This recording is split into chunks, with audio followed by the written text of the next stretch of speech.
Today is Monday, December 30th, 2024. This is episode 160 of the Tech John from Columbus, Ohio. I'm your host, Robb Dunewood. And coming out of Philly, it's your girl, TechLifeSteph. And out of Atlanta, this is Terrance Gaines, a.k.a. BrothaTech, a.k.a. Capricorn season has arrived.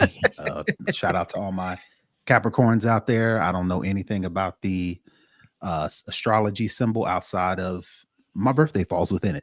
That's the only thing I know. So to all my Capricorns out there, this is our season. You're a New Year baby, right? Mm-hmm. Like January 1. Mm-hmm. Yeah, that's what I thought. Also, your birthday like tomorrow night. First day of the year. Yeah, that's the way to start. Were you on the news? Like, can you remember? Well, no, I cannot remember, but I remember my mom. Well, I mean, obviously you wouldn't remember, but I mean, like, did they tell you y'all were on the news? I remember my mom. I was born in Indiana, so keep that in mind. Yeah. My mother tells the story that I was a C-section, and my mother tells a story that they held up my C-section so another person could be the first baby of the year. And get all the whatever that comes with that. So right. Do the math. If you I could believe that, honestly. I could, especially if there is like, we got a year's worth of diapers for the first baby. Whatever it is. Blah, blah, blah. Yeah. I could totally see a hospital doing that on purpose. Back in the late 70s in Indiana. So somebody else can take advantage of that. Yeah. That's shady though. I mean, that's what mom says, and I just tell the story exactly how she says it because I don't want to embellish. I was there, but listen, I don't considering Black women and maternal mortality and how we get treated at the hospitals during that time, I would not put anything past a hospital. Honestly, nothing. Yeah. Man, but that's foul. That is, especially like if you would have been like 1206 or something and would have been first. Mm-hmm. And they said, nah, let's let this other baby go. We'll come back to you. Let him cook a little bit longer. Right. Like, let the epidural kick in a little more. Mm-hmm. Just, wait till 12:15. That's y'all, crazy. This is our last show of 2024. We normally wouldn't even be doing a show in the middle, in the middle of the holidays. We decided to do one this week. We didn't go last week because it was Christmas week. We are going this week because next Monday, both Steph and I will be out in Vegas at CES. But this is the last show. It's kind of hard to believe that it is December 30th already at the time that we're recording this. But I'm honestly, I'm kind of over with 2024. I want to just get into 2025 and just let's just get to it. Let's just see what's happening. More of the same. Right. Yeah. But I don't know. I try to maintain some level of not necessarily optimism per se, but positive energy. And I don't know. I'm not 2025 is I don't have a whole lot of good feeling. Yeah, I don't have a whole lot of good feelings about 2025 at all. Yeah. Seriously. I'm just like, I have not outside of technology news. So sometimes when you're watching tech news, other stuff will slip in. I have not watched any news since the election. It has actually been kind of nice. News in general or political news? News in general. I mean, local news and stuff like that. I never really was a big watcher of it anyway. Mm-hmm. So I have not watched any news program of any kind outside of pure technology stuff, just because of what we do to, so we can continue to talk about it since the election. And I don't think I'm alone in that. I think that a lot of folks are kind of like that. I think most people, even the news, is kind of like, I mean, it is what it is. Let's just chill. I feel like that's how the news handles the news recently. It's kind of like, oh, well. I literally have been like, folks will say stuff and I'm like, well, what you want me to do about it? Yeah, I don't watch a ton of news, but I follow a lot of news, a lot of journalists, a lot of news accounts. So, I mean, I'm constantly seeing whatever's coming up in my feed is kind of what I'm absorbing basically and ingesting. And yeah, it's just, and even beyond elections and our next president and all the rest of that is it's just I don't know, it just feels like a bad, I mean, like 2 women. Can we give a moment of silence for the 2 women that were set on fire in the last, Oh yeah, I 30 saw one days? of You them. know what I mean? Like, Mhm. there was a woman in New York who unfortunately passed away. Like, they couldn't even, they don't even know who she is yet, because she was burned beyond recognition. Her body was burned beyond recognition. Thankfully, the little sister in North Carolina, or South Carolina, Survived. did survive. Their GoFundMe surpassed its goal, by a lot. But like, what is up with, y'all brethren? Are the men okay out here right now? Because like, what's Is going that the on? assumption that a domestic thing in both of them, or? I don't even know, because they're saying, but regardless whether it's domestic or not, it was 2 men that set these Oh, it 2 was. women I on thought you fire. meant Yes. like Oh. boyfriends or No. husbands. They're both. They do have people in custody. Thank God. In both cases, they do have the men in custody. But yeah, it just, they're And they were related thinking to her or related to them? they don't know. They're Oh, thinking okay.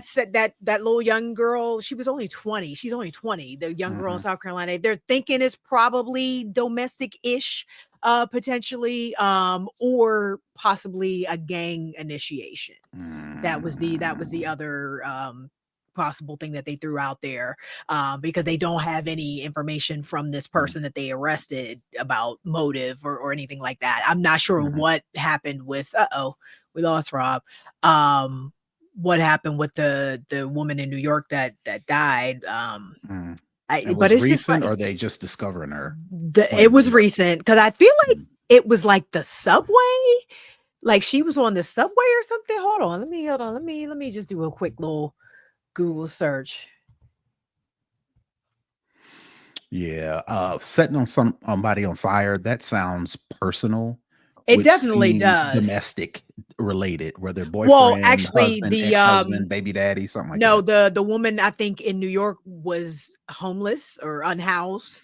So I think this person maybe just wanted to take advantage of the fact that she didn't have a Nobody home. cared about her. Yeah, Quotes. yeah. And it was in a subway car. This was last week, because this is a story from CNN dated December 29th. So the week prior, she died in a New York City subway car, allegedly set on fire. Oh no, by a homeless, undocumented man. So the man was homeless and undocumented. She, like I said, they haven't identified her because she's been burned just kind of beyond recognition. Yeah, and that was the thing about the New York thing. Everybody jumped on the fact that this person was in the country illegally, and Of course. yada yada yada.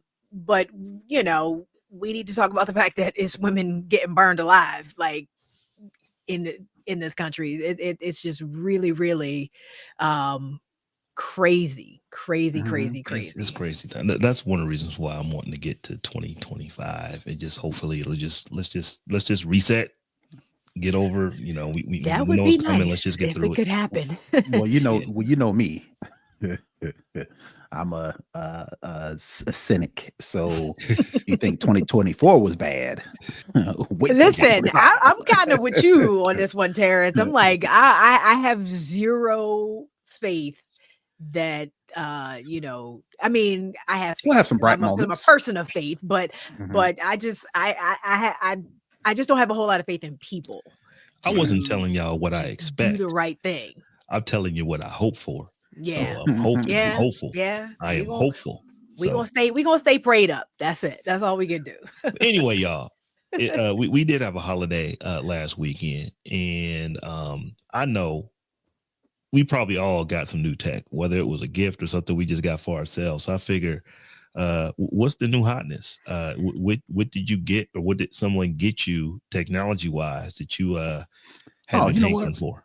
I do. I thought I didn't have anything. I bought myself a Backbone.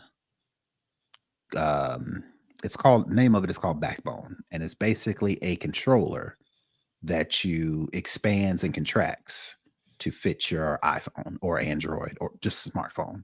And you can use it as a screen / joystick, almost like a mini Nintendo Switch. and you can stream games.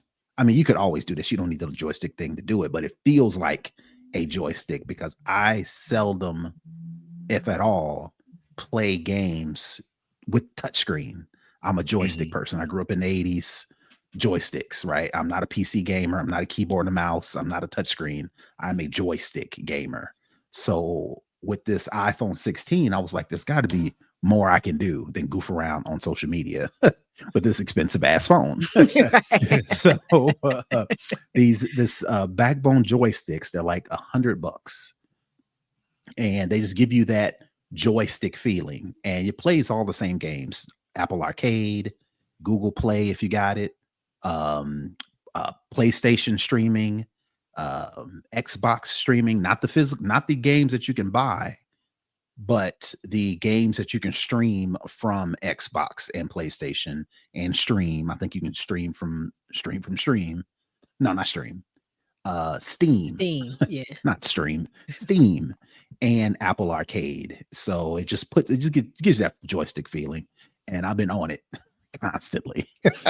Now, does it connect to the iPhone itself, or can you use it? No, it's actually like in the end. So you turn your phone. I wish I had it, but you turn your phone landscape. Okay. And then one side connects into the USB-C. Okay. Let me not do that. And then the other side connects to this end, and it puts the joysticks. You can't see on the sides. Okay. Yeah. Joysticks on the side. Yeah. And so it's two separate pieces? It's one. It expands in the back. Okay. So you stretch it and set the phone inside of it.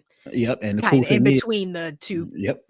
Okay. Cool thing is you can use it with a Mac and with an iPad. You just got to manually plug up the cable to the joystick, because the joystick gets the power from the devices connected to, in this case, your smartphone.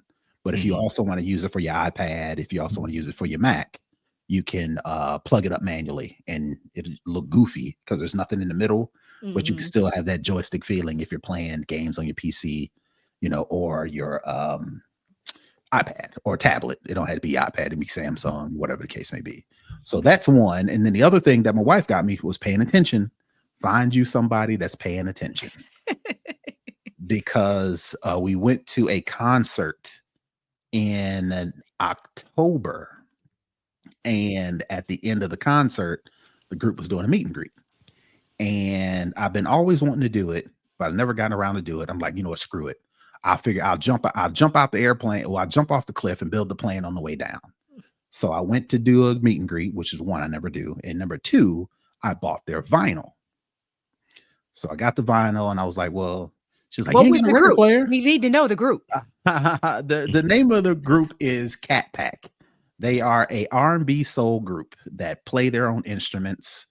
They all their own vocals, and they had a tour and stop in Atlanta back in October. You had to look them up. Cat Pack, CATPACK. Okay. It's not the group that you expecting hearing me talk. So just get used to that shock, right?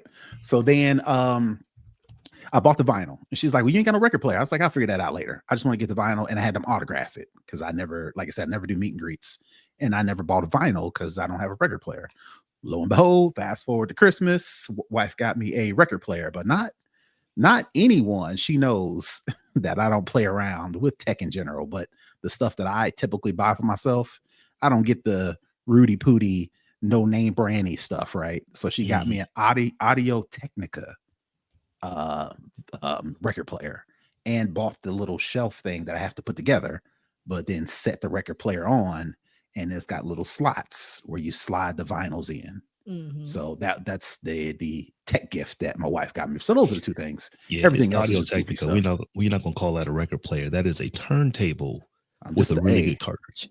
Hey, and it's Bluetooth. So, but I plan on getting a good speaker, because I want to do it both, with the headphones and in the original experience with a not an amplifier, but a powered speakers. So I'm gonna invest in some nice powered speakers once I put my little vinyl thing together, and then go do some vinyl shopping. That's one of the things on my bucket list. So she was paying attention when they hooked me up. So definitely thank you. Nice.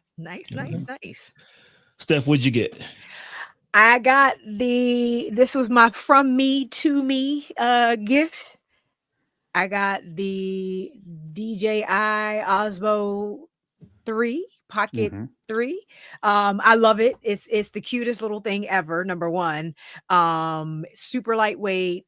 I think it's going to be really, really useful for content creation. I love the little you can like rotate the screen and Is that what you're shoot. using it for, Steph? Content creation? I am. I'm going to take it to CES with me and Okay. All shoot right. some content when I get out there, some behind the scenes stuff. And I mean, Mhm. I'm contractually obligated to shoot some content. Well, And with them kind of cameras, you look like you can do some other stuff. yeah, definitely. You can do a lot of stuff with this little camera, but it's super cute. And I think it's going to be, like I said, very useful, very lightweight, which I like. And yeah, that's it. I'm excited. I did a little unboxing video on my Instagram. If anybody's listening, want to check it out. And I'll be playing around with it this week. So be shooting. Now, So I was actually set it up on the tripod to do the little face tracking the other day. And I was like, oh my God. It was like it was literally following me around. The camera like follows you around. It was super, super cool. So Mhm. I'm pretty excited about it. It is a awesome device. I can Somebody I'm assuming you had have to that, be Rob. a So see, copycat. what had happened was I thought Steph was going to talk a little bit longer because she called me. I don't know what was it, a week before Christmas, and she's Yeah, like a Rob, couple days. Yep. yeah, a couple days before Christmas. She was already gonna get it. She was just checking in because she knows Just that I'm trying into to, the camera stuff. exactly get some other thoughts. And I all kind of lied to her face, telling her I wouldn't get one. Oh no, it's like Like on purpose, you wasn't getting one, or just you wasn't getting one at the time, and She was like, you just kind of I like, just don't see a need right now. I mean, I think get out of here. for the stuff you do, with the content creation, I could definitely see you getting some use out of it. But I can't justify, and I don't really see a need with that is not the how I said it. camera. You would say it was I that told was you the I gist. absolutely wanted it, but it was like that I was the didn't gist have of a it. need Right. for A use a case. $660 device. A use case. When I got all this other camera equipment that I could walk around with. He was like, But I'm not really trying. So yeah. So what had happened is that I also married someone who listens. So I have a wife who just pays attention to some of the things that I say, and she kind of knew that I wanted one, and probably knew that I wasn't going to get it because it wasn't like I need it. It was like, usually when I just want tech, I just go out and get it. So if I say something that I don't actually go out and get, she's listening so she can get me something that I didn't get for myself. And that's kind of what happened here. And as Stephanie said, this little thing is awesome. It really so is cute. It just seems like a lot of powerful feature rich things packed into a very small form factor. I just didn't want to shoot everything on my phone. Yeah, I'm kind of over the whole shooting everything on my phone kind of thing. Like it's funny, I was before I got this, I was kind of just going back through some stuff that I had shot in the past, and I was actually in Vegas last March 2023 at a Samsung event on behalf of QVC, and I shot like tons of stuff, like and put it together. It ended up being like 30 minutes once I edited it all down, and kind of everything I went to look at and people I talked to. I got interviews and B-roll, and I mean it was a lot. And I thought about the fact that I did all that on my phone. Like it for a phone video, it came together really well, but I just think about how much better it could have looked with an actual camera stabilizer. Yeah, exactly. All because I mean, I had my my tripod, which like the one tripod that I had that also doubles as a selfie stick was what I used. So I I had a little bit of leverage to kind of try to keep the camera a little more stable as I was kind of shooting B-roll and different stuff like that. But and the mic I had at the time was, I didn't have my Rode mic yet, my Rode mics yet. I had this little shit I got off of TikTok or something. I don't know where I got this mic from, but it sounded but it definitely was not the best audio quality I could have had. And there were some times when they like got caught, and I didn't realize it was caught on my shirt, and you could hear the scratchy and all the rest of that stuff. So definitely audio was a little sketchy. But yeah, I was just like, it was, like I said, for what it was, I was like, damn, I did it with just my phone. But it could have just been so much more next level with an actual camera. So I was just like, yeah, as I'm watching it, I'm like, I was like, all right, I did a little something, but I was like, I probably need to get it, especially, like I said, considering these are occasions where I'm being paid for this content. And I know part of the whole thing around at least content that's getting shared on social is that you want it to look a little raw, a little rough, a little authentic, and all the rest of that stuff. But there's also a time and place to step your game up a little bit, because that video in particular, even though QVC actually, they never aired it, I don't think they were expecting it to be that long, because at the time I was working for them doing this little segment called the 10-minute tech break on QVC Plus, and I just assumed this was gonna be shown 10 minutes. Well, they might have thought it was going to be 10 minutes, but it was so much stuff. I probably could have broke it down into little 10-minute segments that they could have ran, every other day or whatever. I don't know. But it for the use case that it was, for that client, if you will, that customer, the video quality could have been way better. The audio quality could have been way better, and should have been way better, because they paid me a nice little piece of change for that, and didn't even use it. So I wasn't really mad about it. I'm like, hey, whatever, I did my part. But that was, I think, after I looked at that after I spoke to you, Rob, and I think that was the thing that made me go, yeah, let me go ahead on and buy this, because I was still, because it's not cheap. You know what I mean? The creator combo is like a little bit more than $650. You get a lot in here. You get the camera, you get a mic, you get a wide angle lens, you get battery pack, like you get a lot in this little case here, but it's still not a cheap piece of equipment. So let me ask a couple questions. The first one, you said it comes with a mic. Yes. Can you get like extra mics, like if you wanted to mic yourself and somebody else? Oh yeah. You could definitely go back on DJI's website or wherever and get more than one mic. And then what is the experience, if you've done it? What is the experience of transferring the data of the footage from your DJI to your smartphone or your laptop?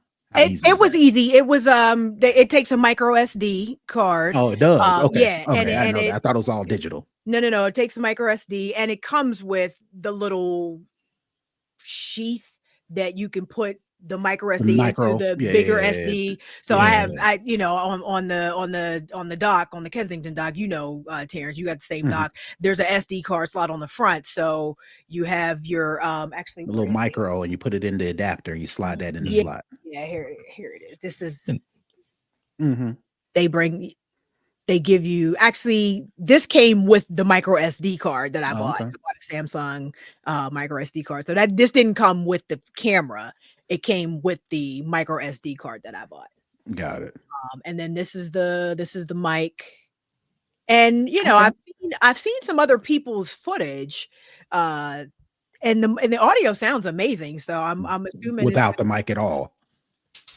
It actually sounds decent without the mic. Because I did, like I said, I did record some video just to do the face tracking.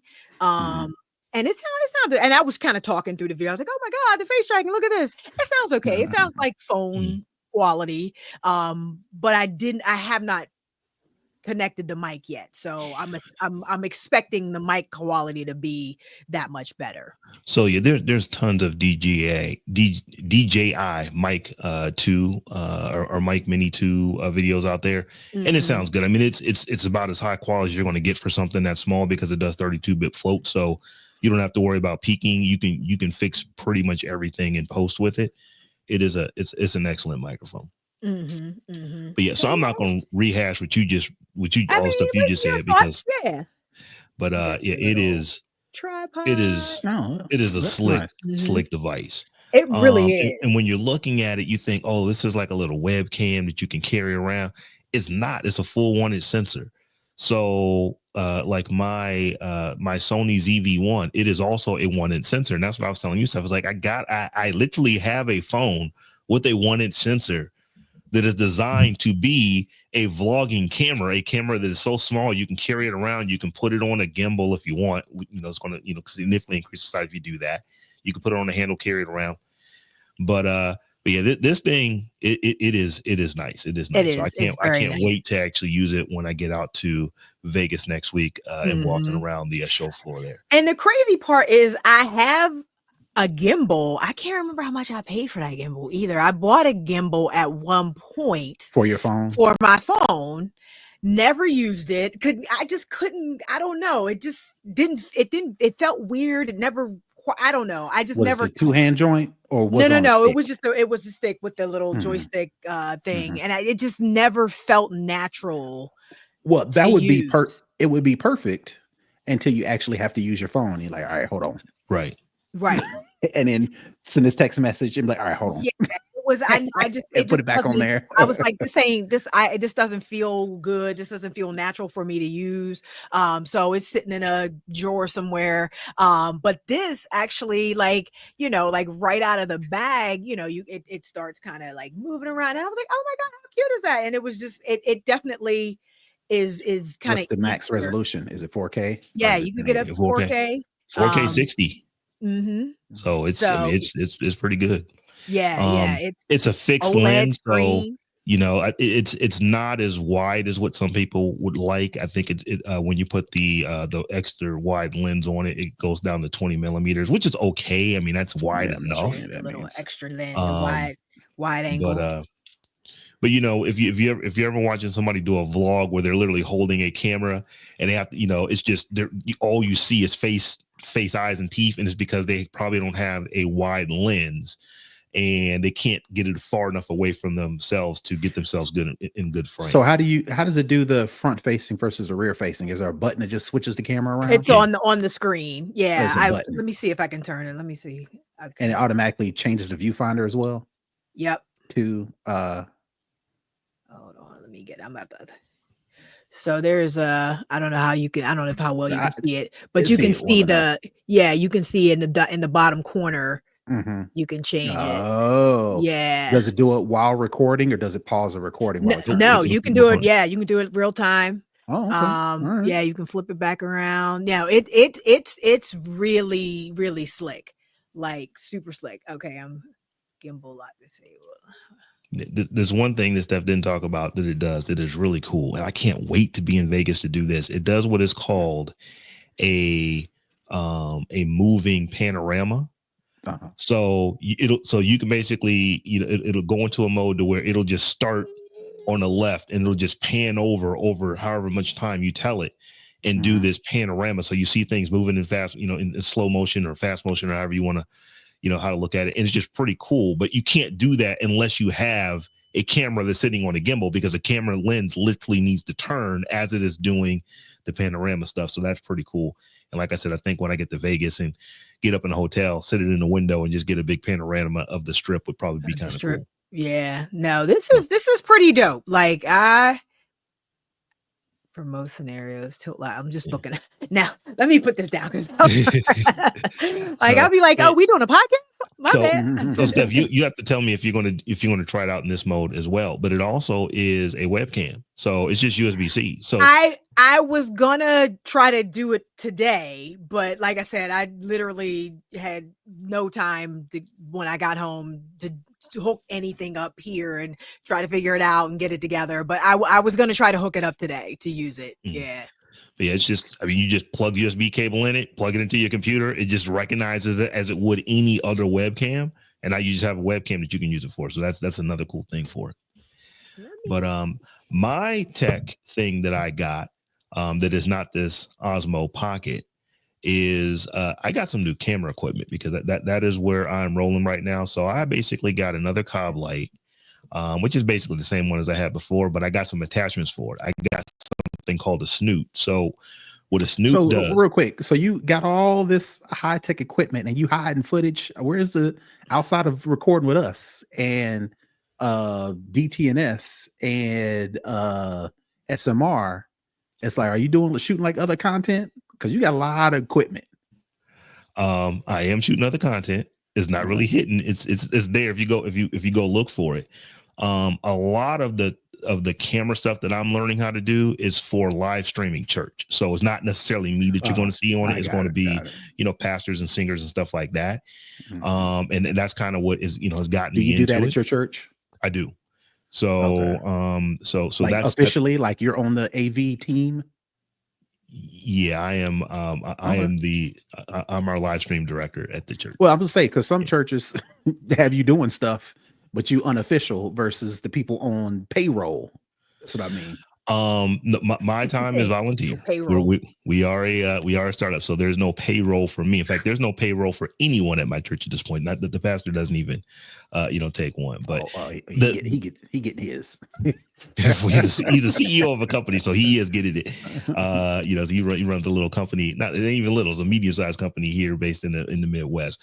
But that's where I do a lot of the stuff that I am picking up. But I ended up getting the Rode video. I can't really show it to you because I'm using it and it's sitting here. But if it's like the little streaming deck thing. So it's not a stream deck. This is it's not a stream deck. It is basically it is a HDMI switcher. So I can plug up to 6 inputs into it. I can do 4. I can do 4 video inputs or HDMI inputs plus 2 USB-C inputs into it and can switch. And it can basically, you can live stream directly from it. So if you guys were here physically with me, we could literally plug in our cameras into it and completely bypass going to StreamYard. I don't know that we would, but we could use it to stream directly to YouTube. And it is ridiculous. Like for anyone who's listening, if you haven't seen one, the closest thing you could probably compare it to is like a ATEM Mini Pro ISO. Yeah, I don't know what that is. I'm like, basically, so when you're doing live streams and you have more than one camera, number one, you can't plug. Well, it's difficult to plug more than one USB camera or one camera into a computer and use it for multiple things because you usually in the software you can only select one. Right. So a way you can get around that is by using hardware. So instead of physically having 4 capture cards, like Terrance, you and I both right now are using capture cards where our cameras are going into a capture card, they're going USB into our computer. Instead of doing that for 3 or 4 cameras, what you do is you get this capture card. In my case, the Rode video. You plug everything into it, and it basically becomes the webcam for whatever you're using.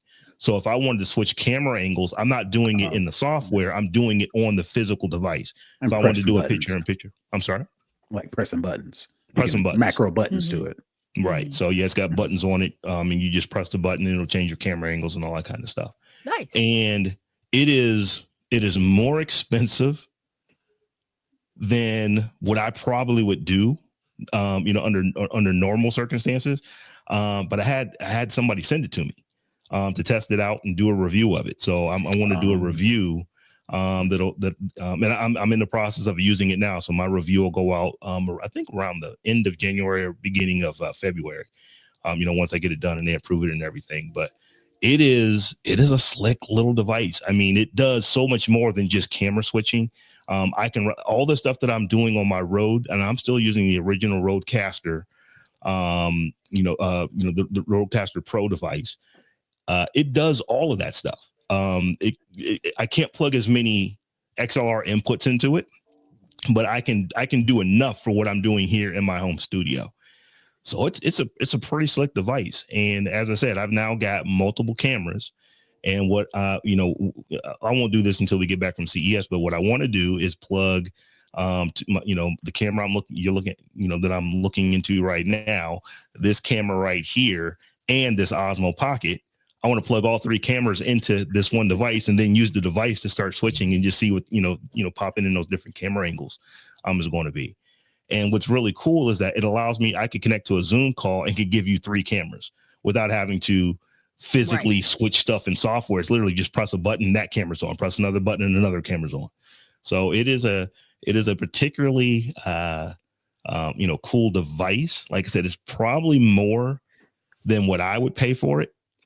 Because I think it's like $1,000. I don't think it's $1,000, but that's what these things cost when you camera equipment. And it's just as Stephanie now knows, it is what you've known it for a while. Production, production equipment. Don't call it camera equipment. That's like, production equipment. High power production equipment. No, I thankfully didn't have to pay for my camera, but I know the retail value on that, John. You told me what that camera is, and I was like, oh, that's some nice glass right there. And it ain't even new, and that's some nice glass. That's the thing about cameras, though. Camera equipment is like whatever the glass does when you get it, that's what it does forever. So it's not like they get worse. It's just other cameras get better over time. But it's the optics and lenses and stuff just doesn't really change all that much. The only thing I will say I don't like about this, and it's like a minor little nothing. Yes, this is there's a case that goes over this, a protective case. When you put this case on, it doesn't fit in the bag. The bag that came with it. Yes, the little carrying all this little stuff. Like, why would they do that like that? I don't know, because when they sent it, this was this was separate from the bag. Everything else was in the bag, and then this was separate in the box. This case was separate in the box. So I was like, "Oh, that's nice. A case. I like to know that my investment is being protected." But when I use it, when I put it in here like this, it fits in here, but then I can't zip the bag closed. Right. And I don't know if I don't, or at least I don't want to. Like, this is with it in the bag, and like trying to get this to zip it. I'm not going to smush this like that to zip it, because I think I would damage something else in this case. But I'm like, why wouldn't you just make this case big enough for people who have their own bag? There are some people who are camera bag snobs. True. And there's a whole world of camera bags specifically. So if you just wanted to put this in something in your else, camera bag, your own bag, that's how it goes. Versus you putting it in their bag, you don't need the case ? Because you're putting it in a bag. But that's just my but then process. Okay, now I could sort of understand that, but then the wide angle lens lives in this. So you got to take that out. You got to kind of take it. Yeah. Right. So now I have to take that out and, maybe there's a specific little case, maybe about the size of an AirPod case that you get, that DJI sells for the lenses. Like, I don't know where I would actually put. Well, there's some little things in here. No, I'm thinking like maybe you go to DJI's website. Yeah. They'll have like a little case just for the lenses. Wait a minute. What is this? Here we go. Live on TV. Like, for real, I'm literally just seeing this. I'm like, there's one little extra thing in the case that I did not see. Did they give me a micro SD? No, this is interesting. What is this, Rob? Did you see this? That looks like a microphone. Oh, that's the magnet that goes on the back of I think that's the magnet. It's definitely a magnet. Yeah, what am I using this for? Oh, back of the camera. Put it on your lapel, so the back end. Oh, on the back of the mic. On the back of the mic. Okay. I think that's what that is. Magnet. If you need one, but it has a clip too. No, does it? Well, some people would prefer to do like they don't have you have a hoodie and then snap And look at Yeah. that. This is pretty powerful too. Look at this. This is what teamwork makes the dream work. You learn something new every I day. love black So techies. I made a mistake. I said the Rodecaster Pro was like at least $9.99. No, it's like $11.99. So that's kind of crazy. It is not inexpensive. When you, like I said, the closest thing that I can compare that thing to is the ATEM Mini Pro ISO, which is still like $800, but 800 is still 300 less than 1100. But like I said, I'm going to test the heck out of this thing out over the next 3 weeks, and I mean, maybe they'll let we'll do you a review. keep I'm under embargo, so I'm not gonna say nothing yet. But we will find out. But yeah, well, I'm not under embargo. I haven't done a review yet, so we'll find out what happens after the review. But it is slick device. But I've been saying this for a while. Camera equipment begets camera equipment. It's like the more you get, the more you need to get. Definitely. I mean, I went down a rabbit hole of lenses when I first got my Canon. And I was just like, am I really paying all this money for these things? And I'm buying used and refurbished and not the I was just like, yeah, see, this is why I don't use this camera, because it's an expensive proposition to really want to invest in. And use it for what it can do, what it's capable of doing. But you gotta spend some money on those accessories, man. It's crazy. Here's the thing. It's the cameras. People don't get this, that don't know videography or photography. The camera is always going to be what the camera is. It's, if you don't have good lights, that's the number one thing. You know how folks will say that video, when it comes to video, like audio is 50% of video, which is true. People are not, we are psychologically, we have psychological pressure that is applied to us when we try to listen to bad audio. Not so much when you're looking at, grainy video. As long as you can hear what is going on, you can kind of, in your mind's eye, even if you can't see it clear, try to make out what's happening.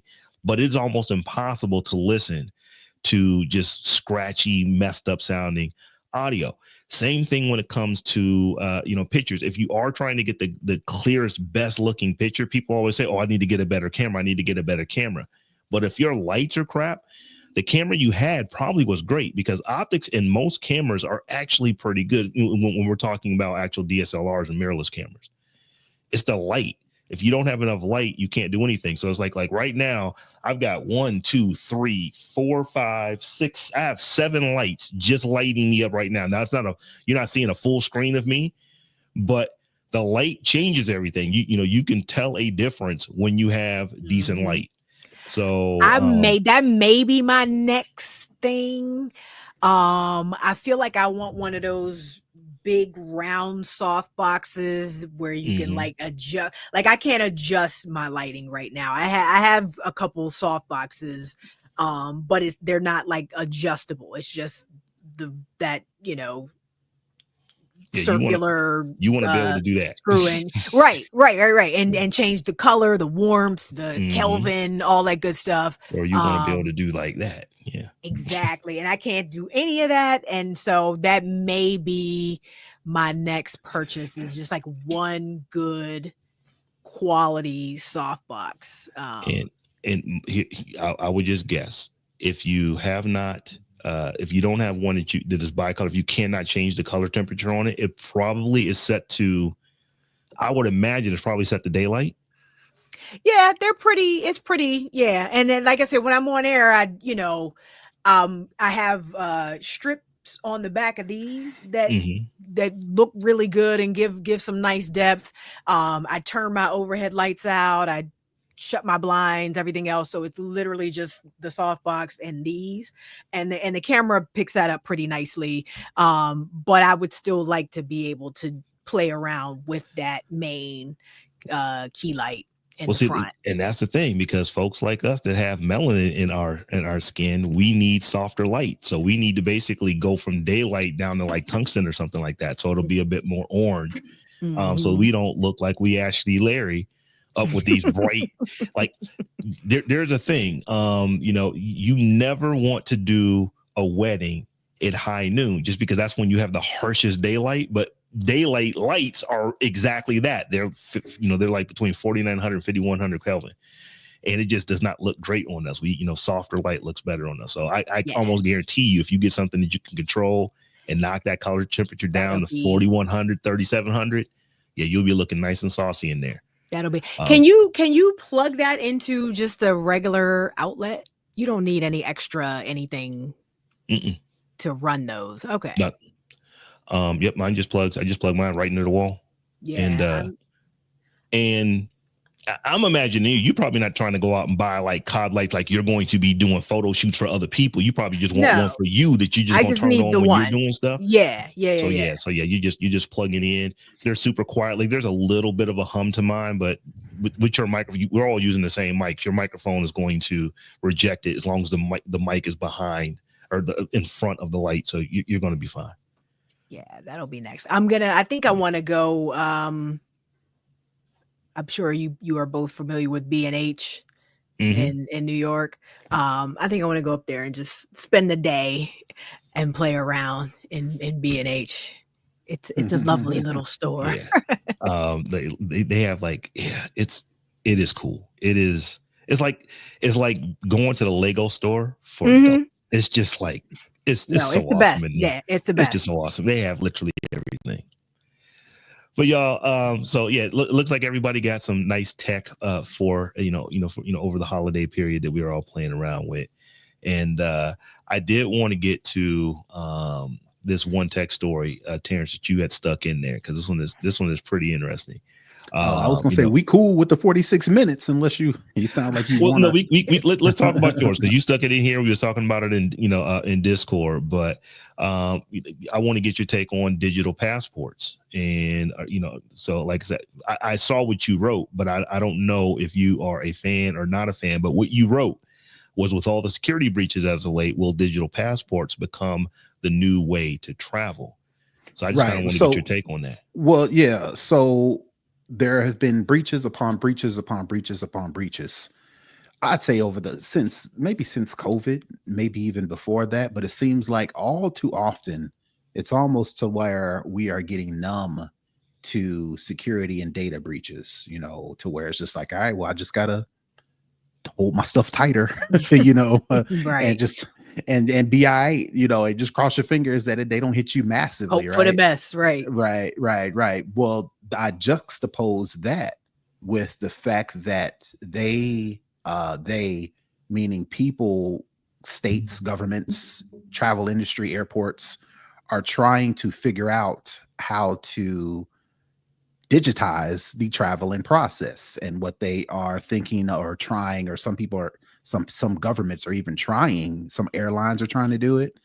Airports in Finland, Canada, the Netherlands, UAE, United Kingdom, Italy, United States, India, and elsewhere have been trying or doing these trial pilot versions of various levels of passport-free travel, or the technology needed to make it happen. So basically, everything is going to your smartphone. Your digital airline pass, your baggage claim, everything as it relates to travel pretty much can be done on your phone, with the exception of a passport. You got to physically show somebody a passport if you're traveling internationally. Well, they're trying to digitize that process as well. But again, my question is anybody going to trust that when that's another thing that is now digitized and also can now be hacked and stolen and breached? So that's kind of the question I wanted to build to. We all love technology. We got this, that, do everything on the phone. Do we want to travel internationally with just your phone? Is that something that we are looking forward to, or is this just you're just waiting on a massive breach to happen to steal your information another way via how you travel? It's funny, because I don't have a ton of things on my phone, like as far as just like I don't make payments on my phone, like NFC or whatever. Mhm. I do use my wallet for like tickets and passes On your and phone, the wallet app. my wallet app on my Mhm. phone for like tickets and Or Amtrak and rewards different cards stuff and like that. things. Yeah. But Mhm. I Not hesitate the to do not the any of that. payment joints. Not the payment joints. Like Okay. even though, my Apple Cash. yeah, my card is stored in my phone because I use Apple Mhm. Pay for a lot Mhm. of things, is double click or whatever to use to pay stuff Mhm. with Oh, Apple got it. Pay. Right. But I still am very, you know, I'm not happy about the idea of being so single threaded Mhm. and Via having the phone. yes, Okay. and having everything on the because and I've never lost my phone. I mean, there have been moments when, and knock on wood, because tomorrow I'll be like, wait, no. There's been moments where I've misplaced it. I'm like, oh my God, where's my phone? And just that feeling of panic is real, is a real Mhm. thing, because you become acutely aware of how much information is on this device when When you you don't lose it. have it. Yes, when you don't have it at arm's length.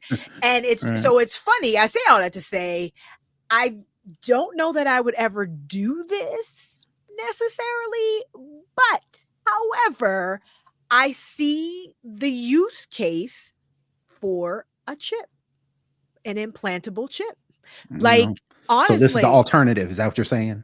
I A if plausible alternative. yes, if we're Mhm. at the point where we're considering passports and real ID and payments and all this other information on this device, like I would actually feel more secure and more safe With if something I on had you. an yes. Literally something on you. Yeah, if I had an implantable chip that I could just be like boop and just keep it moving. Like I don't know. I don't like the idea of having all of that information Everything. on a device that can be lost, or to your point, hacked, Mhm. or anything like that. So if I'm carrying it with me anyway, like let me just have, even if it was like on a bracelet, like something that I just never took off. Something Like on that I your could wear person it. Yeah, I could wear it in the shower. Yada yada. I'd never have to take this bracelet off.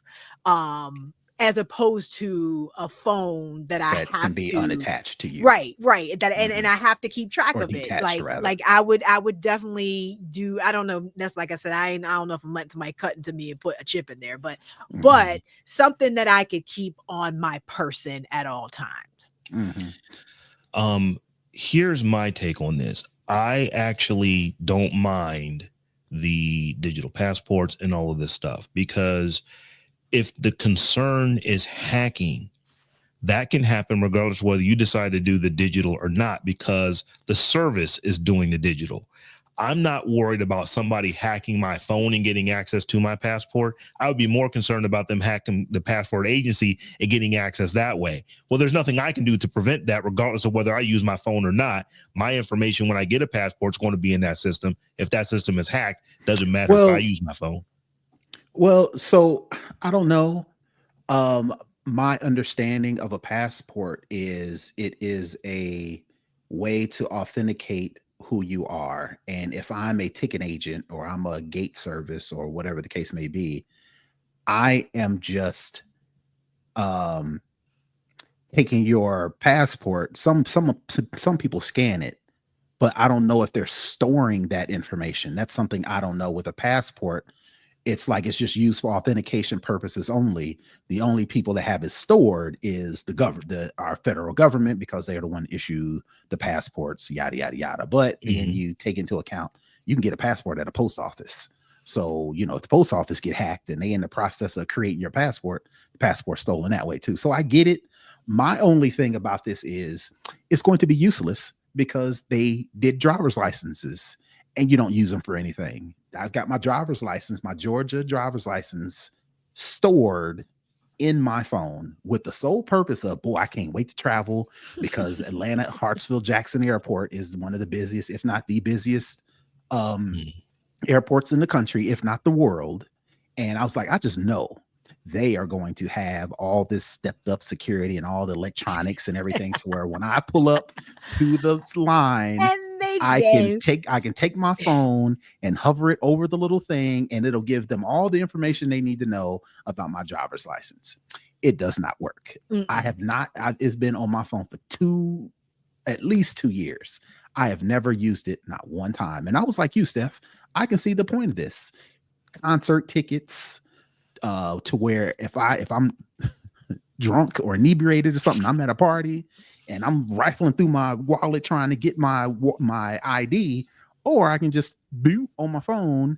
The bouncer or security guard or whoever, all they know is from that transaction is I'm old enough. It don't give my name. It don't give my address. It don't give my birth date. It don't give none of that stuff. All it tells them is he's good. And I was like, oh, that's bet. That is a perfect use case scenario. Nobody uses it. So why would I believe that I'm gonna go through all this process to digitize my passport? Oh, I can't wait to go to Atlanta Hartsfield Jackson Airport. I'm about to travel to Africa or Australia or somewhere, and they'll be like, and I'm like, my passport. Right. They're like, nah, son, we need to see that real joint. Right. And now it's time to board. I'm tripping because I didn't bring my passport with me because it's like my phone. It's my phone. Nah, I don't trust it. It ain't gonna work, and I'm be screwed, stuck somewhere.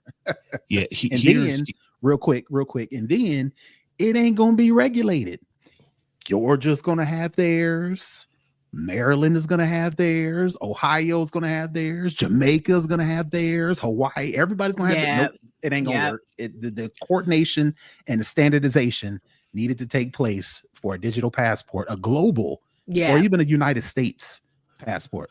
Well, yeah, I was gonna say, so there's no global passports. You get your passports where you get it issued. So that would definitely be a federal thing. And I think that a digital passport actually will take hold in the United States quicker than digital ID, just because, as you said, it's 50 states that all have to make up their rules about what they want to do, and then pass laws and get that stuff moved out into their state. And then over time, all 50 states will end up getting it, and then it'll kind of work. Like, here's the thing: when Ticketmaster decided that they were going to go to paperless tickets, and you just get it on your phone, it works everywhere the Ticketmaster works. You didn't have to worry about, well, it works this way in California, it works this way in Cleveland. But Ticketmaster is one company. They are one. It's one company. So when you think about everything. Right. But when you think about like a passport, well, there's, the United States is one country. So when the United States says that we're doing digital passport, here's how we're doing it. It works for the US at that point. So that to me will catch on quicker than digital ID, for the very point that you're saying. Is like you got 50 fiefdoms that are all deciding their own rules on their own timelines. But within Georgia, we've passed it. And so within my little silo of Georgia, I should be able to use my digital driver's license. I'm a Georgia resident. I got a Georgia address, and Georgia is one of the states that made it available to add your driver's license to your phone, and nothing else inside of the state of Georgia works. So even with that, you would think that Georgia, Ohio, I think Ohio let them do it. I feel like Pennsylvania might have that as well. I'm not maybe, sure. but within Georgia, why doesn't it work perfectly? That's just another reason. Georgia passed a law to allow digital IDs. They didn't pass a law that says that you must accept it everywhere. So think of it they're gonna do that with the passports? Eventually we'll get to that. Think of it like this: how long has NFC existed in phones? It's been decades.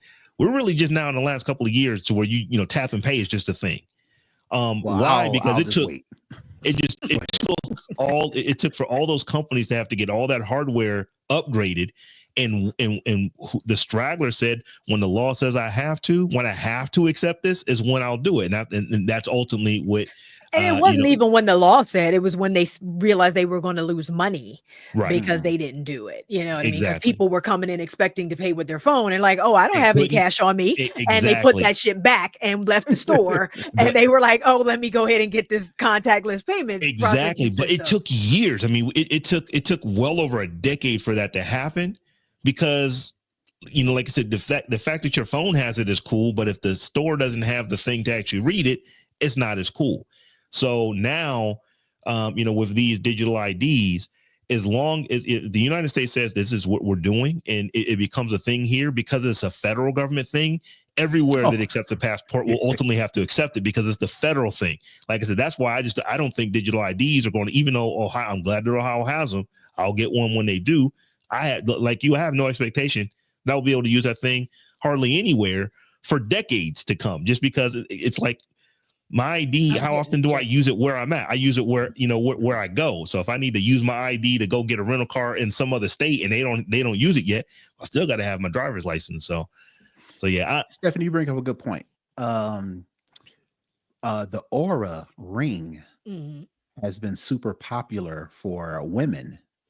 I think I'm assuming for tracking your cycles, just being, knowing your ovulation and fertility and sleep and things like that. It's fitness. It does everything.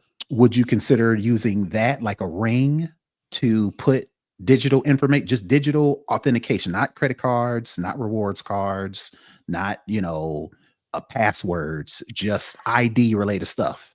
Driver's license, passport. The only reason I would say no to that is because just aesthetically, I'd be more inclined to wear a bracelet than I would a ring. Got it. I don't wear a ton of accessories, as you can see. I don't wear a ton of accessories at all anyway.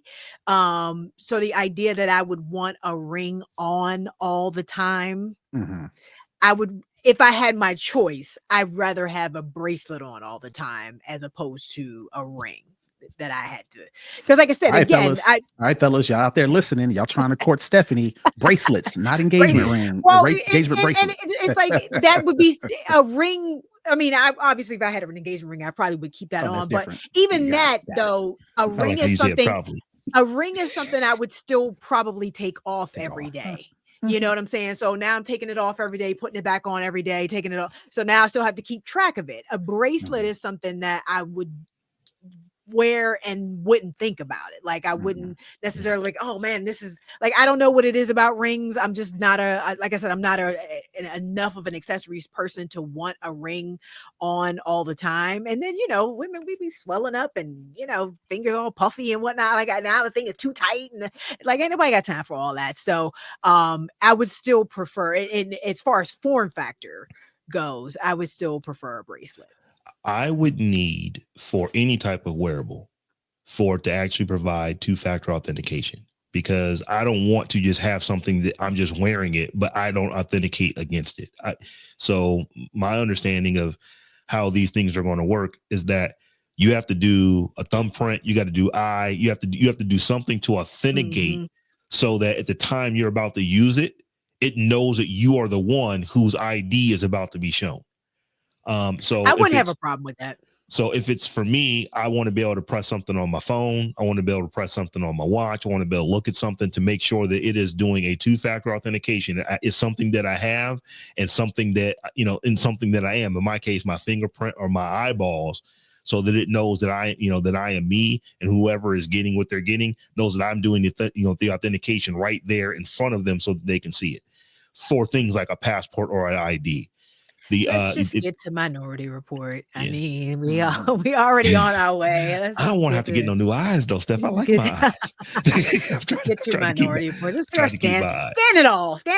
Like we're the genie's out of the bottle on this anyway. So scan it all. I'll just wrap it with this. I don't distrust the technology at this point. From what I have seen, it absolutely works and can work and can speed things up. It's just the adoption that I think in the United States is going to take a while. I mean, I think that we have just moved to where maybe 50% of purchases might actually use like NFC at this point. But if I don't think it's 60. I think it's like we just relatively recently hit 50% sometime in 2024. So, and we've had NFC for years. So I just think it's going to take a long time for it to become pervasive in the US. So y'all, this is, as we said at the beginning of the show, it is our last show of the year. We didn't have any new patrons this week. If you would like to support the show, you can do so in a couple of ways. And one we're going to talk about today is our Patreon. So if you were to head over to thetechjohn.com/Patreon, you will find multiple tiers, any one of which get you access to our live stream and after party. The Tech John is not just a podcast, it is also a live stream, and you get access to us recording the show and interacting with folks in the after party after the show is over. So once again, if you'd like to support the show, you can do so by heading over to patreon.com/thetechjohn or thetechjohn.com/Patreon. Both of those links work. So with that being said, TechLifeSteph, tell the folks one last time for 2024 where they can get at you. 24. You can follow me all around the web at TechLifeSteph or head to my website at stephaniehumphrey.com. And you can find me all over the internet at BrothaTech. That's BrothaTech. And I am at Robb Dunewood on all the things. And we're also at the Tech John, the Tech JAWN on all the things. So come holler at us however you holler. And don't forget, we are not here the first week of January. Steph and I will be walking around the massive CES convention that's going on out in Las Vegas. But if you're out there, say hey to us if you see us walking around. But until we meet again in 2 weeks, peace. Peace. And Happy New Year's, folks. Year.